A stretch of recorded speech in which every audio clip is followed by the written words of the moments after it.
कराची का निकतल सिंध सभा जो मार्च जेको आहे वो सिंध में जेके जबरी गुमशदगियूं आहिनि उन हवाले सां अॼु 24 ॾींहं जेके आहिनि उहो मुसलसिल जेको आहे सफ़र करे नवाबशाह प्रेस क्लब पहुता आहिनि ऐं हिते जेके गुम थियल माण्हू आहिनि उन्हनि जा वारस जेके हिते मौजूदु आहिनि ॿिया मुख़्तलिफ़ कॉन्फ्रेंस जमायतूं जेके आहिनि उहे हिते मौजूदु आहिनि। अचो असां वीचार मालूम कयो त उन्हनि जो छा चवणु आहे। जीअं त मुंहिंजो बाबा डॉक्टर फ़तेह अहमद खोसो गुज़िरियल 5 सालनि खां लापता आहे कंदकोट तंगवानी लाड़े मां अञा ताईं हुनजो को पतो न आहे।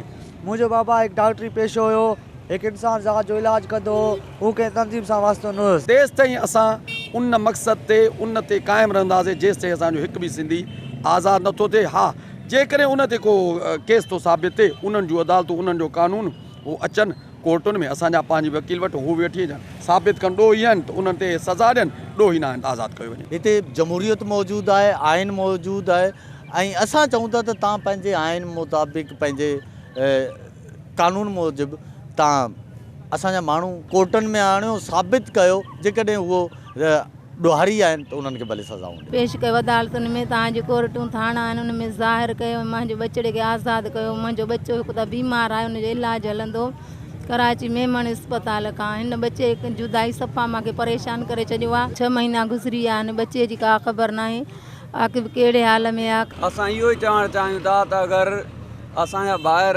कंहिं केस में मुलविस आहिनि त तव्हां उन्हनि खे पेश कयो, तव्हां कानून जे मुताबिक़ सज़ा ॾियो।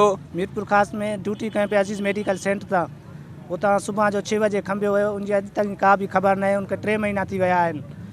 असां चऊं था त असांजो हिकिड़ो मुक़ररु सादो मुतालबो आहे, भाऊ मुंहिंजो को ॾोह आहे, गुनाह आहे त उनखे कोर्ट में पेश कयो वञे। असांजो सिंपल ऐं सादो मुतालबो आहे त असांजे बाबा जो जेकॾहिं को ॾोह आहे, को जुर्म आहे त उनखे कोर्ट में पेश कयो, तव्हां पंहिंजे कानून में आणियो।